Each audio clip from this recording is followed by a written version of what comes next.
They all laughed when she arrived at the training field that morning. The air smelled of dust and oil, the sharp scent of gunfire floating from the far end of the range. Soldiers stood tall and proud in their heavy uniforms, their boots sinking into the dirt with every step. And there she was, Emma, a small, quiet girl carrying an old rifle case that looked far too big for her thin arms. No one expected her to be there. No one believed she belonged. She looked like a lost student who had wandered into the wrong place. Her jeans were faded, her jacket worn, her shoes covered with dry mud from the country road she had walked to get there. And yet her eyes, her calm, steady eyes, looked at the targets down the field as if she had known them her whole life. The men at the gate smirked when she handed over her entry card. They thought it was some kind of joke. One of them even said, "This isn't a fairground." "Miss," but Emma just nodded softly and said, "I know," her voice quiet, her words simple.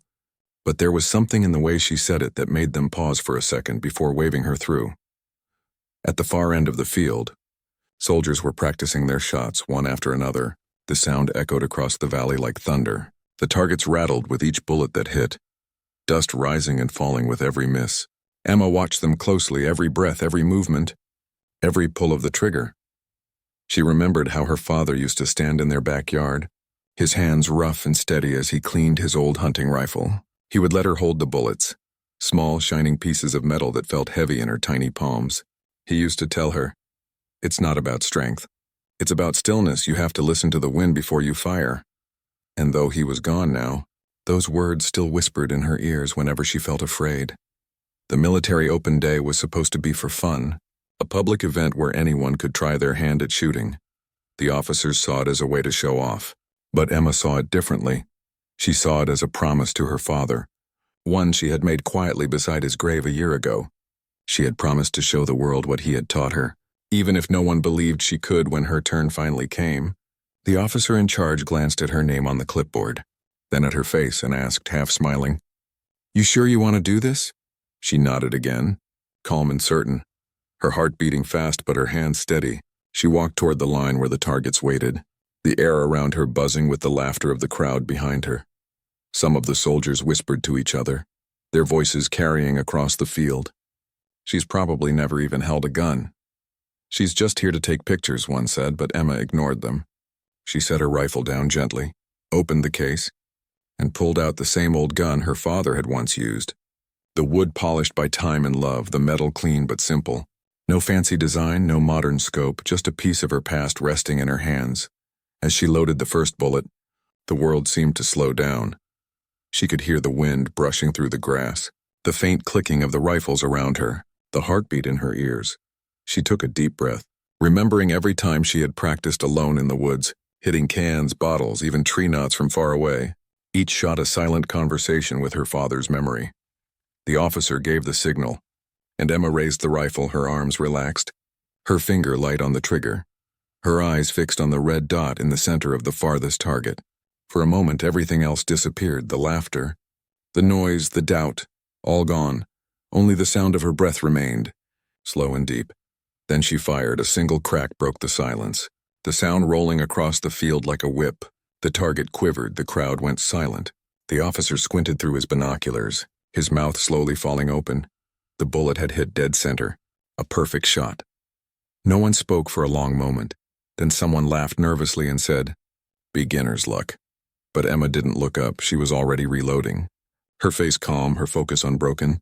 The second shot rang out, and again the bullet landed in the same hole as before. This time the laughter faded completely.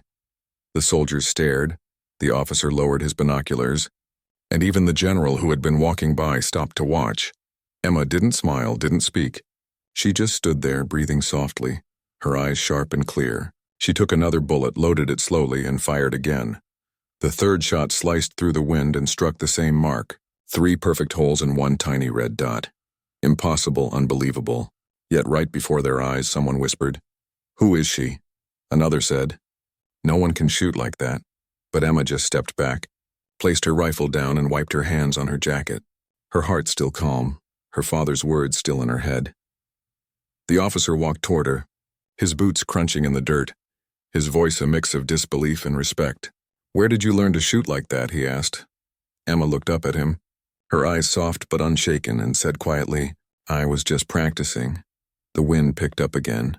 Carrying her words across the range, the soldiers stood frozen, their pride and surprise tangled in silence. No one laughed anymore. They all just stared at the girl who had walked in like a stranger and left the field echoing with a legend yet to be told. The sound of her third shot still echoed across the valley. A strange stillness followed, like the air itself was holding its breath. Even the birds that usually sang from the nearby trees had gone silent. The soldiers stared at the target, their faces pale with disbelief, their eyes wide as if they had seen something that defied every rule they knew. Emma lowered her rifle slowly, her fingers brushing against the warm metal. She could feel her heartbeat steady, calm as if this was nothing new to her, as if she had done this 1,000 times before. And maybe she had, but no one had ever seen her do it. No one had ever believed she could. The officer with the binoculars looked again, rubbing his eyes. The hole was clean, precise, one mark on top of another. He turned to the general and whispered, "It's perfect, sir. Every single one." The general frowned, his jaw tightening. "Run the check," he said, his voice low but sharp. "I want to be sure there's no trick here." Emma stood quietly, her hair swaying in the light wind, her face unreadable. The laughter that had once filled the field was gone, replaced by whispers. Some filled with awe, others with envy. One soldier muttered under his breath, "She can't be that good." But the truth stood clear in front of them. Written on the target, carved into their pride, a group of officers gathered near her, their eyes full of questions, but Emma didn't speak. She simply picked up another bullet, loading it with careful grace, her movement smooth like a dance. She didn't rush, didn't flinch, didn't try to impress anyone. She just prepared as if she was back in the woods again, alone with the wind and her father's voice in her heart. The officer in charge hesitated, then asked, "Do you want to go again?" Emma nodded once, calm and simple. "Yes," she said, her voice gentle, yet strong enough to carry across the field. The officer stepped back, curious, uncertain, perhaps even afraid of what they were about to see this time. They moved the target farther away, almost 3 times the distance. It was a range so long that even skilled snipers struggled to hit the center. The sun was higher now. The air shimmered with heat, and the crowd that had gathered around the fence leaned forward, waiting, whispering, wondering if she would dare to try. Emma lifted her rifle again, the metal glinting under the sun, her left hand steadying the barrel, her right finger resting gently on the trigger. She closed one eye and breathed slowly. The wind brushed her face, carrying the faint scent of dust and gunpowder. And for a moment she was back home again, standing behind her house, her father's voice soft and kind. "Don't fight the world, Emma, listen to it." She listened now, the noise of the field fading away, the shouting, the talking, the clinking of guns all gone. Only the wind and her heartbeat remained. She tilted her rifle slightly, just a fraction, enough to follow the invisible push of the breeze. Then she fired. The sound cracked through the air, echoing down the range. Every pair of eyes followed the bullet's invisible path. The officer raised his binoculars so fast he nearly dropped them, and when he saw the mark, his hand trembled. He didn't speak. He just passed the binoculars to the general beside him. The general looked, then looked again, his brow furrowing deeper each time. Then he turned toward Emma, his voice tight with disbelief. "Bullseye," he said slowly. "At that distance, a bullseye." The crowd gasped. A wave of murmurs rolled through the field. Soldiers stepped closer, some clapping softly, others shaking their heads in shock. Emma lowered her weapon once more, her face calm, her breath steady. She didn't smile, didn't gloat, didn't even look at the target. It was as if the result didn't surprise her at all, as if she had already known what would happen before she pulled the trigger. One young soldier, barely older than her, stepped forward, his face full of awe. "How did you do that?" he asked, his voice trembling. "It's like the bullet listens to you." Emma looked at him, her eyes kind but distant, and said softly, "It's not about making it listen. It's about listening first." The soldier blinked, not sure what she meant, but somehow her words felt heavier than the rifle she carried behind her. The officers began whispering again. Their tone had changed. Now it was respect mixed with confusion. They wanted to know more. They wanted to understand. One of them scribbled notes. Another called for a video review. But no matter what they said, the truth stood clear. The girl who was supposed to be just practicing had outshot every soldier on that range. The general approached her, his face serious, but his eyes curious. "You've got skill," he said. But we can't believe someone learns that alone. Emma tilted her head slightly, her expression calm. Sometimes the world teaches you better than people do, she replied. Her words simple, yet somehow they carried the weight of something deeper. The crowd began to grow, and cameras flashing, whispers spreading like wildfire. Who is she? Where did she come from? Is she part of a secret program? Rumors swirled through the air like smoke, and Emma, standing in the center of it all, felt none of it. She just held her rifle close, almost gently, as if it were something sacred.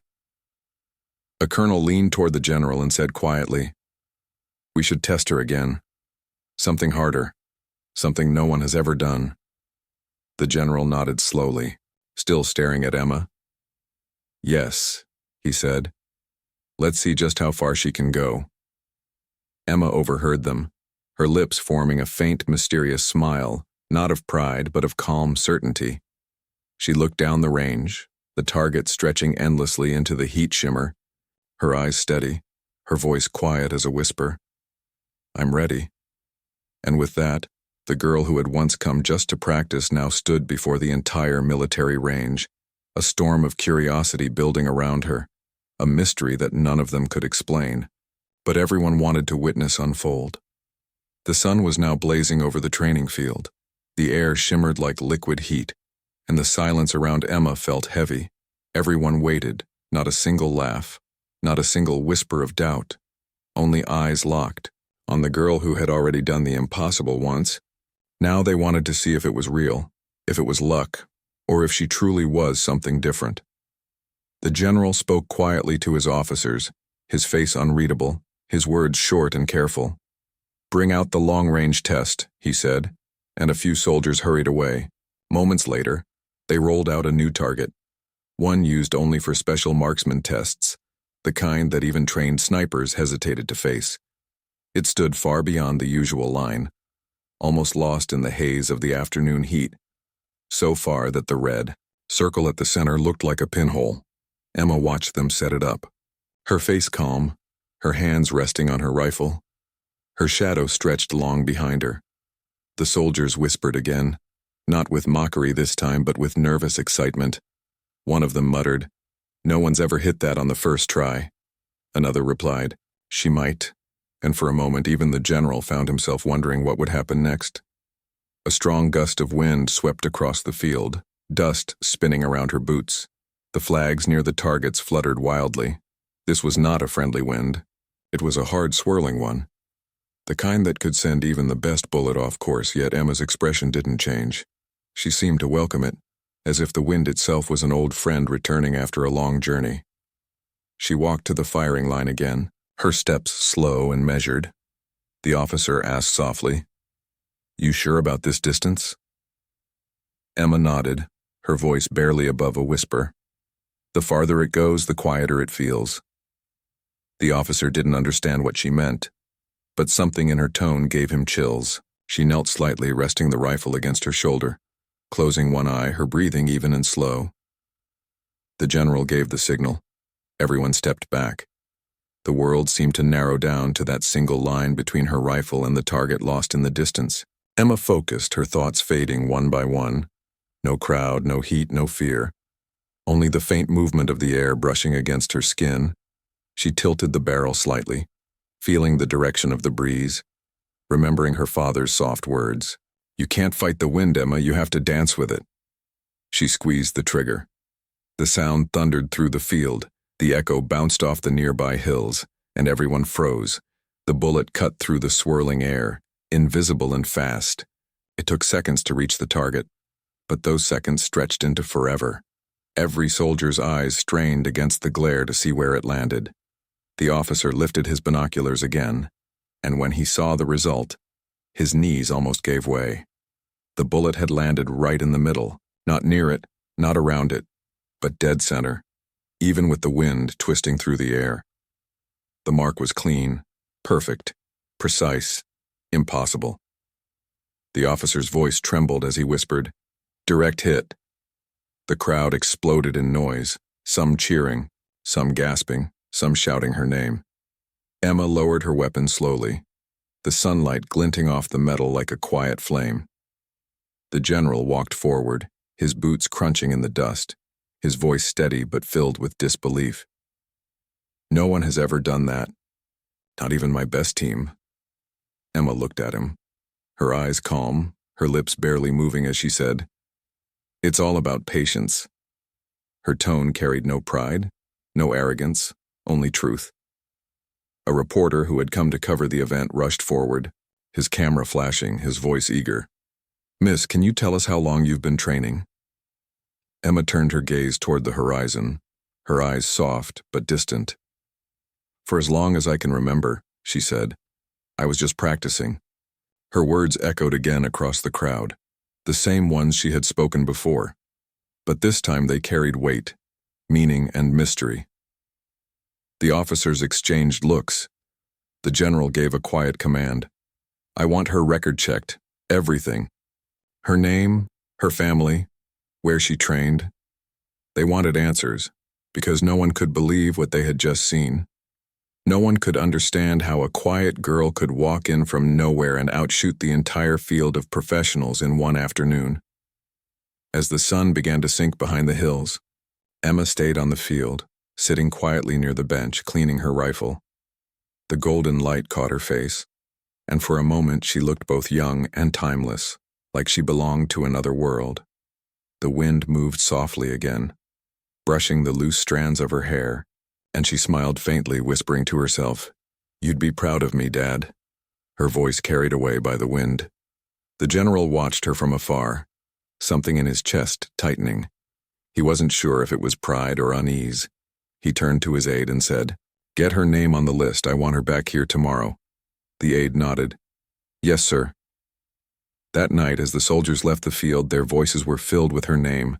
Some said she was lucky, some said she was trained in secret. Others said she wasn't human at all, a living legend walking among them. But Emma paid no attention. She packed her things quietly, the world around her fading into silence once more. When she stepped off the field, a small boy who had been watching from behind the fence ran up to her, holding a broken toy gun, his eyes wide with wonder. "How did you do it?" he asked softly. "How did you hit it so far?" Emma smiled and knelt beside him, placing her hand gently over his. "You just have to listen," she whispered. "The world always tells you where to aim." Then she stood up, her figure framed against the setting sun, her shadow stretching across the dirt like a promise of something yet to come. The girl who was supposed to be just practicing had become a mystery the whole nation would soon talk about. And the military had only one thought left in their minds. What if this was only the beginning? The next morning the sun rose over the military base, glowing soft and gold across the long empty field, the same field where Emma had stunned them. All just one day before now it looked peaceful again, quiet again. But the soldiers who arrived early could still feel something strange in the air, like the echo of a story that refused to fade away. Inside the main building, the general sat behind, his desk surrounded by files and reports, his face serious, his hands clasped tightly together. Every officer in the room knew what they were there for. They had spent the whole night trying to find out who Emma really was, where she came from, who trained her, how she had learned to shoot like that. But every search led nowhere. Her records were simple, her background ordinary. She was just a farm girl from a small town. No military family, no shooting school, no medals, no connections, just a name. That meant nothing until yesterday. The general tapped his finger against the desk, his voice sharp and low. "No one learns that alone, not like that." He said. The room stayed silent. Emma sat quietly in the waiting room, her rifle case resting. Beside her she looked calm even as officers walked by, staring, whispering, wondering. She had been asked to come for questioning, but she didn't seem nervous. Her eyes followed the dust floating in the light coming through the window, her fingers tracing the edge of her case slowly, like she was lost in another thought, another time. When they finally called her in, the room fell quiet. The general looked at her carefully, studying every small movement. "Miss Emma, we need to understand something," he began. "What happened out there yesterday was not normal. Even our top shooters cannot do what you did." Emma nodded gently, her voice soft and steady. "I understand, sir." He leaned forward, his tone firm, but not unkind. "Who trained you?" he asked. She looked up at him with a small, calm smile. "No one trained me, sir, I just practiced." The officers exchanged confused glances. One of them spoke quickly. "Come on. You expect us to believe that?" Emma turned toward him, her eyes clear and sincere. "Belief is not important, sir. The truth is simple. I learned by watching and listening." The general frowned. "Watching who?" he asked. Emma's eyes drifted toward the window. "My father used to hunt when I was little. I watched him clean his rifle. He taught me to listen to the wind, to breathe with the earth, to never rush, and to respect every shot. I never forgot that." Her voice trembled slightly at the mention of her father, but her eyes remained steady. The officers wrote notes. One of them whispered, "She's a natural, sir, maybe born with it." Another replied quietly, "Born with it or something else." The general silenced them with a look, then turned back to Emma. "You understand what this means, right? You could be one of the best shooters in the country, maybe the world." Emma didn't react to his praise. She just said softly, "I don't shoot to win, I shoot to feel close to him." There was something haunting in her words, something pure and heavy at the same time. The general felt it too. For a brief moment he saw not a soldier, not a competitor, but a daughter keeping a promise through the only way she knew how. After the questioning, Emma was escorted to the training ground again, not as a visitor this time, but as a guest of honor. The officers wanted to see more. They wanted to test her again, to understand her technique. They set up new targets, different sizes, different distances, some moving with wind machines, others hidden behind cover. It was a challenge, meant to push even the best to their limits. Emma watched quietly as they prepared. Her rifle gleamed under the sun. She stood at the line, the crowd around her growing larger. Now reporters had come, soldiers from nearby bases too. Everyone wanted to see the girl who had outshot the entire range yesterday. When the signal was given, she didn't rush. She stood still for a long moment, letting the breeze brush against her cheek. Her eyes half closed. Her fingers relaxed. Then, in a slow, graceful rhythm, she began to fire one after another, every shot smooth, controlled, perfect. The bullets hit each target like she had known their paths before pulling the trigger. The officers stared, unable to look away. The last target popped up far to the left, almost hidden behind a small wall. She didn't even turn her head. She just shifted her weight slightly, aimed, and fired. The bullet curved with the wind, striking it cleanly. The crowd erupted again, even louder than before. The general watched, in silence this time, not in disbelief, but in quiet awe. He had seen skill before, but this was something else, something beyond training, beyond logic. When she finished, he walked toward her. The wind tugging at his coat, he asked softly, "Why do you keep saying you were just practicing, Emma?" She looked at him with that same small, mysterious smile. "Because that's all I ever do, sir. I just keep practicing until it feels right, until it feels like he's here again." Her words hit him, deeper than he expected, and for the first time he didn't see her as a mystery to solve, but as someone carrying a story too heavy for her small frame. The reporters swarmed around her, asking questions, shouting her name. But Emma just stood quietly, her eyes on the horizon where the sun was beginning to sink again. Behind her, the general spoke to his officers in a low voice. "Prepare a new evaluation. She's not an ordinary shooter. She's something special. Maybe something we need to learn from." The officers nodded, though none of them truly understood what they had just witnessed. As the day ended, Emma packed her things once more, her movements slow and gentle.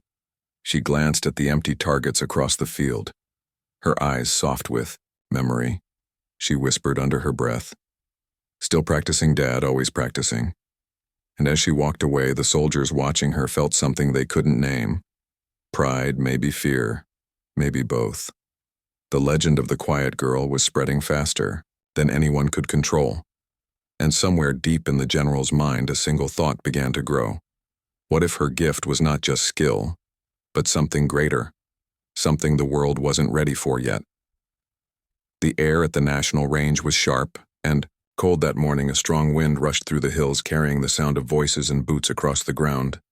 The place looked different now, bigger, louder, brighter. Cameras lined the edges. Soldiers from every region had come, and even a few foreign officers stood watching behind the fence waiting to see the girl who had become a mystery. Overnight, Emma arrived quietly. Just like before, her small figure wrapped in a simple gray jacket, her hair tied back neatly, her rifle case resting on her shoulder as she walked past the crowd. People whispered her name, some called her the ghost shooter. Others said she could hear the wind speak, but Emma didn't respond. She just kept walking, her eyes focused straight ahead toward the long, endless range that shimmered in the distance. The general met her near the gate, his face calm but his voice heavy.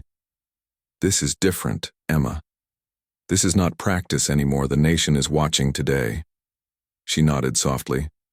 "I understand, sir. I will do my best." The general gave a faint smile, though his eyes were filled with worry. He had heard whispers that not everyone wanted Emma to win, that someone planned to make her fail to protect their pride. When Emma reached her station, she placed her rifle down gently.